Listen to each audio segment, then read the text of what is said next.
We've become very surprised in the last few years because we've made scientific history in some of the measurements that we've made, and we've stumbled across some really supernatural findings. Welcome back to Be Uplifted. In this video, Dr. Joe Dispenza will not only explain how to manifest, but he will explain what it is and the power of being the creator in your life. This is for you if you believe you decide on how your life is, you decide whether you are rich or poor, or whether or not you become successful. Listen closely as Dr. Joe Dispenza breaks down just how you can begin to start manifesting today. What I do have a fundamental interest in is what's possible for human beings, and it should never be about me, it should be about them. Because I want them to experience their own empowerment. And you can't tell me you're too old. You can't tell me you're too sick.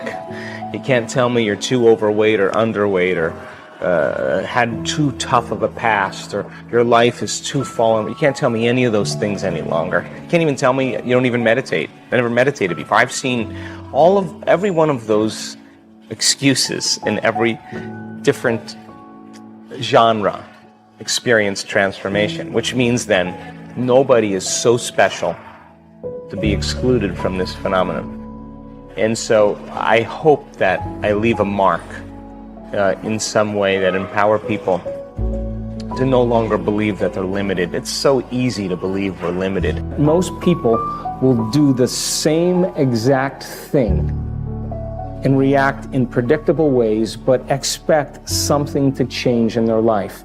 Darwin had it really well when he said, it's not the strongest of species that survives or the most intelligent of species, but the one that's the most adaptable to change. And if you look around the world right now, whether you're looking at the economic model or the political model, or even certain aspects of the religious model, the environment, the medical model, there's several different parts of our culture that's beginning to collapse.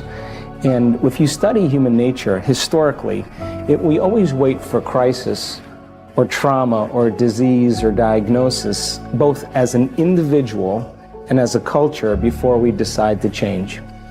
And if you look at this and you study it in history, it's a sign that something new has to be born. So as the old model of reality begins to change, something else has to replace it. So we have two ways that we actually face crisis. We can either face crisis in a state of emergency, which in the beginning of a crisis is healthy, or we can face crisis in a state of creativity and innovation. So let's talk about that biologically, because it says a lot about how a culture responds, or a person individually. When you and I react to conditions in our life, stressful conditions, we turn on a very primitive nervous system called the fight or flight nervous system, or what's called the sympathetic nervous system. And when we react to our external environment and we see a chaos or a threat or a trauma, our primitive nervous system tells us that we either have two options. We either run or we fight. And we mobilize enormous amounts of energy because, from a historical standpoint, running and fighting from a predator was the best way for our chances of survival. So our stressors have become a little bit more complex. We have finances, we have jobs, we have traffic jams, we have internet connections, we have second mortgages, we have single parenting. And all of these elements turn on that primitive nervous system as if we're being chased by a lion. So in the short term, all organisms in nature can deal with short-term stress. A zebra gets chased by a lion, 15 minutes later it goes back to grazing and the stress is over. It returns back to homeostasis. Now, stress is when your body and brain are knocked out of balance. The stress response is what your body innately does to return itself back to order. So we know from a scientific standpoint that when you turn on the stress response and you can't turn it off, now you're headed for a disease. Now you're headed for some type of breakdown. So if you look at a crisis in terms of emergency, and we're releasing all these primitive chemicals of adrenaline and cortisol, those chemicals create the emotional states of anger, of frustration, of aggression, of hatred, of fear, of anxiety, of insecurity, of hopelessness, of powerlessness, of guilt, of shame, of depression. The other state of mind, if you can view crisis as a great opportunity brilliantly disguised as an impossible situation, and you have to match the conditions in your environment with a new mind.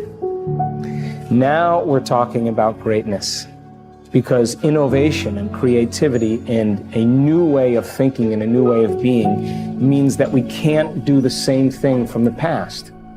And so in history, cultures that, or individuals that overcame their environmental conditions were considered mystics and saints and leaders and charismatic leaders. They were individuals that saw past the illusion of the present reality. Now, when we begin to become innovative or creative, the brain begins to switch. We begin to turn on the forebrain, the frontal lobe, which is really the crowning achievement of the human being, and we begin to ask bigger questions. How can we create a new way of being in a world that's falling apart? How can we begin to create a new system to adapt to these conditions? Now, the hardest part, without a doubt, in all of my research about change is not making the same choice as you did the day before. So reason this. You think 60 to 70,000 thoughts in one day. Out of those 60 to 70,000 thoughts that you think, 90% of those thoughts are the same thoughts as the day before. So the same thoughts will lead to the same choices. The same choices will lead to the same behaviors. The same behaviors will create the same experiences. The same experiences create the same emotions, and those same emotions drive the same thoughts, and that's called a personality. And your biology is a reflection of your state of being. So then your personality is directly related to your personal reality. And your personality is made up of how you think, how you act, and how you feel. So in order for you to create a new personal reality, a new life, then you have to begin to examine the thoughts that you're thinking and decide if you want to continue thinking that way or choose a new way of thinking. You have to become aware and observe your behaviors and look to see if those habits are something that's going to support a new future. And you have to look at the emotions that you've memorized that keep you connected to the past and decide if those emotions are healthy. So most people try to create a new personal reality as the same personality, and it doesn't work. We literally have to become somebody else. So it stands to reason then, as you begin to question and speculate possibilities, the Wright brothers, Madame Curie, Thomas Edison, Benjamin Franklin, Marconi, they were all thinking outside the box. They were asking questions. Is there a way to create this outcome? And when they began to think in new and unusual ways, new thoughts lead to new choices. New choices lead to new behaviors lead to new experiences create new emotions, and all of a sudden you start to transform. So, in order to change a culture, you have to change individuals. We have to change it individual by individual. Now, this requires then, by not making the same choices you did the day before, to begin to think and act in different ways. This is the creative function of human beings.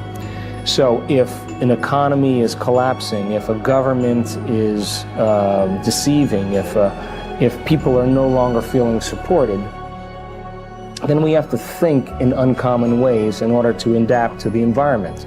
If we don't, then it is really the environment, the external world, that's controlling how we think and feel. We're victims to the external world. Is it possible to change the way you think and feel and have some effect in your environment? Now, that is a concept that when people are struggling to survive, becomes very difficult because you're still worried about the food on your table, you're still worried about the well-being of your children. But what's the alternative? I mean, there aren't many other alternatives. So then when we start asking unlimited questions like, what would be a great way to run a business in this changing world? How could I begin to influence my future? It requires one amazing thing, and that is gaining knowledge, gaining information. Every time you learn something new, you make a new connection in your brain. That's what learning is. And as you begin to think about new ways of being and you're learning new information, the brain begins to fire in new sequences and new patterns and new combinations. And whenever you make the brain work differently, you are changing your mind. Mind is the brain in action. So when we begin to get creative, something unusual happens. We stop living by those survival emotions. Those survival emotions alter our perception and cause us to look at the future through the lens of the past. As we begin to design a new way of being, we have to lay down the very thing that we used our whole life to get what we want for something greater to take over. Now we're talking about genius. Now we're talking about innovation. Now, once the idea comes, the next step is that you have to take action. You have to do something with it.